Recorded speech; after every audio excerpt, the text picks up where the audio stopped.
What's happening, everyone? Welcome to GBALL VISION. Today we are doing a full in-depth look at the Nock Knives TAC-RAY DT-03.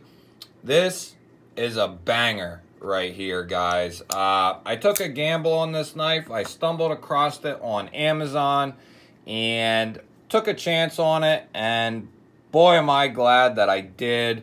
For what you're paying for, what you're getting, just a phenomenal value. The last I looked, these were coming in right around that $80 price point to $90, and that's a hell of a deal. I don't know if retail is a little bit more than that, but I know I got mine for right around $80. And for that, you get a stone-washed Wharncliffe VG10 blade, blurple anodized titanium handles, all kinds of different milling processes going on in here, different hardware patterns. I mean, there's a lot going on. You have a lanyard hole there, titanium backspacer there, titanium pocket clip, nice and minimal. The clip side is usually the boring side, and this looks awesome. They even continued the milling pattern through the lock bar cutout, which is awesome. This is just one hell of a good looking pocket knife. I'm a huge fan of this knife. Why don't we go ahead and get some specs in? I know your cutting edge is going to be 4 inches and 1/16. So you're getting 4 1/16 of cutting edge, and then you're coming down around 8.5 overall, like just shy of 8.5 inches overall. So it is definitely a big boy. We'll go ahead and do some size comparisons. Here we are with the Kunwu S-Tau. Here we are with the Kaiser Torngat. Now, the Torngat's going to be a little smaller, and the S-Tau is relatively close, but just a little shy. Here is the flamed anode Kubi Veloce, and here is the flamed anode Kubi Ruckus. I have unboxings of both of these up on the channel now. I will link them up in a card, and there will be full overviews of both of them coming right up.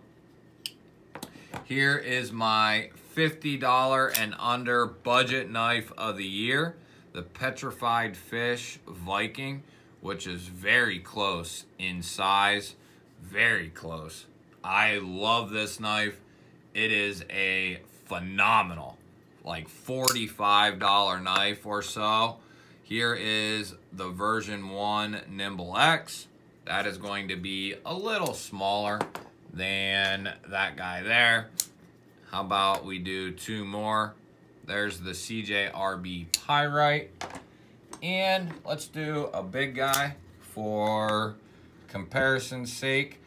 The Gator, and this thing is massive. Almost 9 inches, I think, or actually a little more. Very similar blade lengths, though.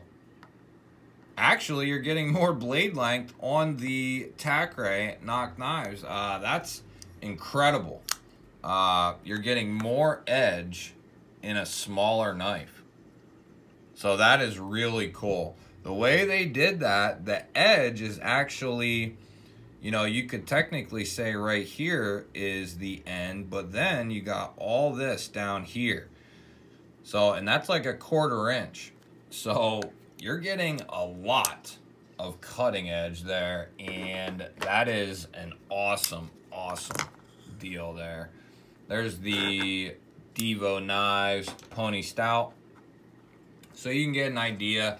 It's a good size in my opinion. Nice and hand filling for sure.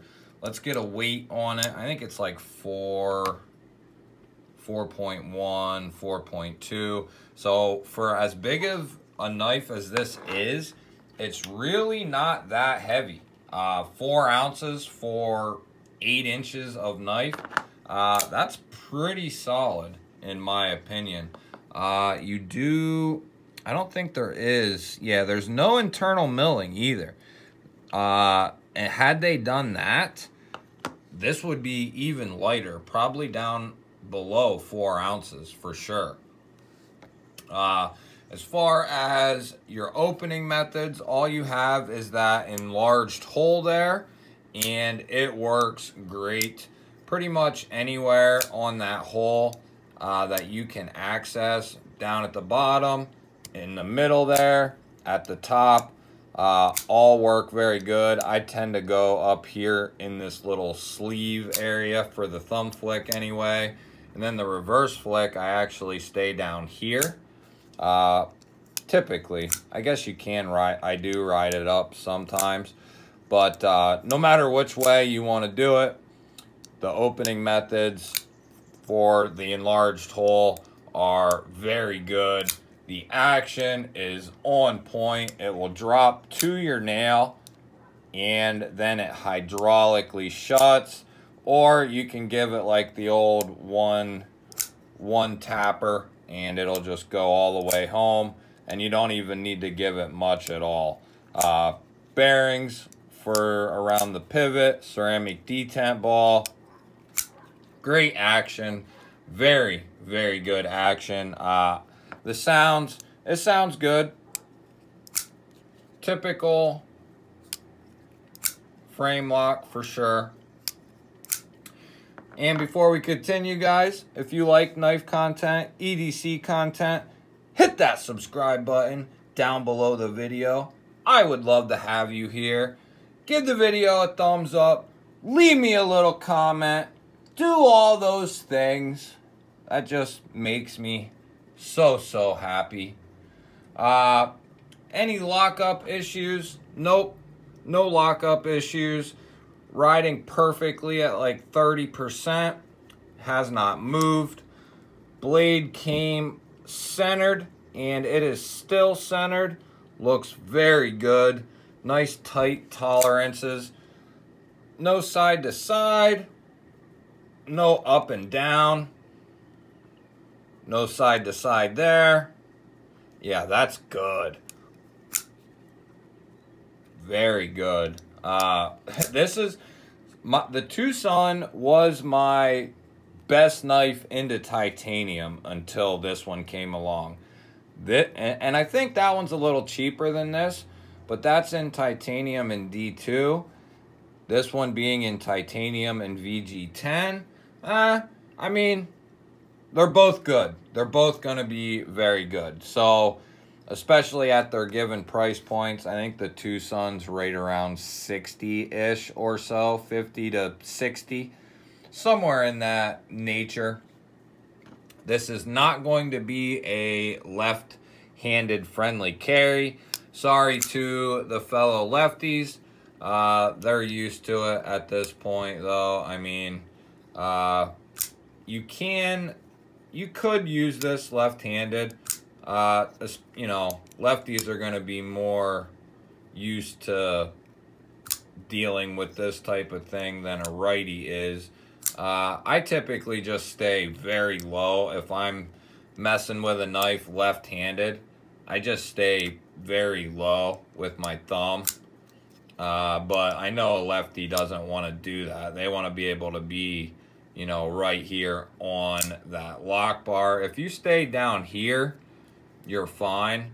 As far as the thumb, you can do it if you're left-handed. Works good for the thumb flick for sure. Yeah, once you had this in hand and messed with it a little bit, you would be able to reverse flick it. No problem. As far as your profile thickness, it's going to be average. Probably like 0.4, probably like 0.45 or something. Let's check it just to be safe. like 0.48. So, I mean, that's, you know, that's definitely good to go. Anything 0.55 and under is just fine. Even, I don't mind them even if they're close to 0.6. This thing comes down ultra thin, guys. And I'm not even down at the bottom of the tip. It's coming in at 9 thousandths. Woo-hoo-hoo! Blade stock, about 108 thousandths.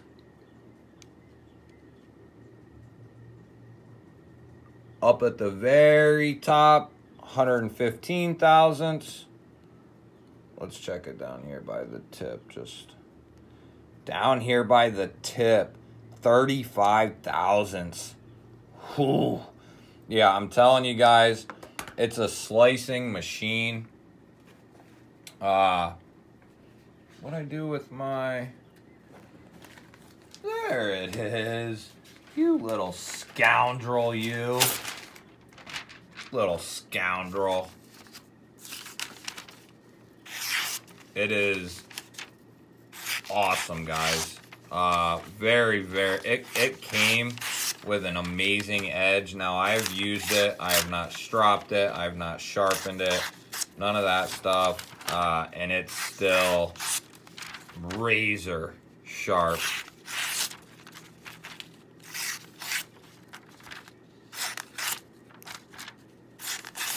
Yeah, very, very sharp. If that thing had a little stropping or a touch-up done, it would be just screaming sharp, guys.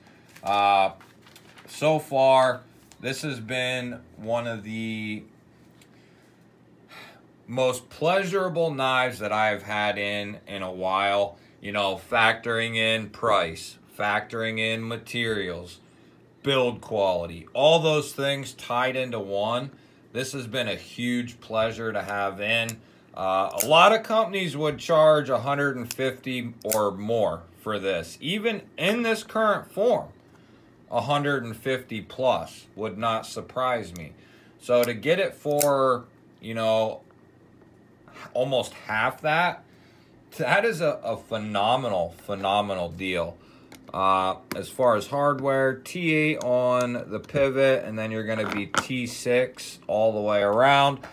That's one thing where they kind of missed on, but at that price point, it's hard to complain about it. Would I prefer T8? For sure, all the way around, just do T8.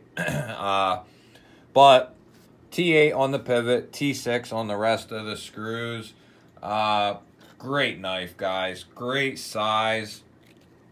No issues from the day of opening. No detent lash or any issue like that. No lockup issues, lock rock, lock stick, nothing. It's been solid since around Easter. So that'll do it, guys. If you're still here, love you. If you're still here and you're not subscribed, hit the subscribe button down below the video. Give me a thumbs up and leave me a comment. If you have any ideas for a video topic that you would like to see, leave it down in the comments. I will give you a shout out when I do that video. Otherwise, guys, love you, and I will catch you on the next one.